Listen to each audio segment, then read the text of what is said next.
My kickboxing coach used to say to me, I used to come in the gym, say, what do you hate the most? And I said, I hate running. I said, okay, you're going running. I say, why? He goes, because whatever you hate is what you need. And that's what life's about. You're not going to be able to go through life avoiding pain and also becoming a man of quality. You're going to have to be that guy who's been through so much shit that he can wake up and go, this ain't nothing.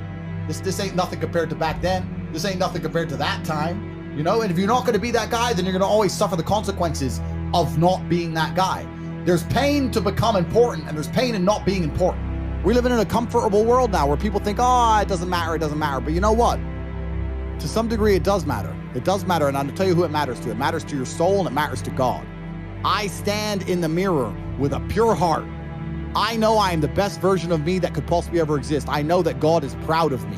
There's nothing that God hates more than sloth and laziness. If God were to create a man and that man were to sit around and do fuck all, God will frown upon you. It's why you're never lucky. Start to work. Start to show God the beauty of his own creations. You'd be amazed how lucky you'll become. All these men are out here complaining that things are difficult.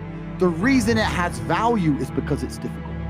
If it was easy, everyone would have it and it wouldn't have any value. The fact that it's hard to do is the reason it has a value in the first place. How are you going to complain that it's hard to be the man, but then also understand that being the man has value? They are linked. You cannot separate the two. It's a logic fail. If you love the fact, if you love the idea of being that character you dream of yourself to be, then you should love the fact it's hard to become that man, because it means no one else can do it. This is what I love. I love everything about my life. I know the shit I've been through to become who I am, and I wouldn't trade a second of it. There's a whole generation of men who have been raised without being prepared for war, because that's what life is. It's a war for resource, it's a war for females, it's a war for attention, it's a war for domination. It's war. And as a man, you have to establish yourself in a hierarchy of men. There is a global hierarchy of men. And there are men out there right now who are born with every genetic advantage, and they're 7'2" NBA players made of muscle, and that's life. And there's men out there who are 5'5" and they're not. But that doesn't make the difference. You still have to find a way to fight and compete. If you don't make yourself valuable, you have no value. You have to get up and do it.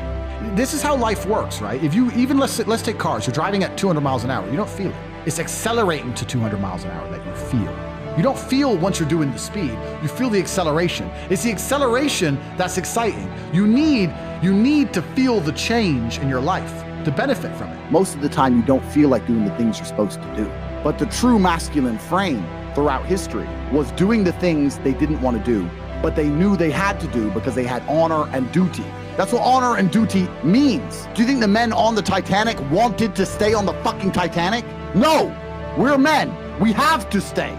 We're scared, but we must. It's our duty. It's on the other side of fear that you're going to garner the respect of other individuals. You have to do things that they're afraid to do, meaning most likely you are also afraid. I've done a bunch of shit I was afraid. I was afraid 87 times before I got in the ring and cage. It's scary. I lived a scary life. But by going through all of that, I am now respected. You have to learn to face your fear. I'm not saying not be afraid, because that's not brave. If you do something and you're not afraid, you're not brave. You have to be afraid and do it anyway. That's what courage is. So I'm not saying you can be as scared as you want, but you still have to go. You're not going to have a big life that's a calm ocean. You need to learn to just surf the waves.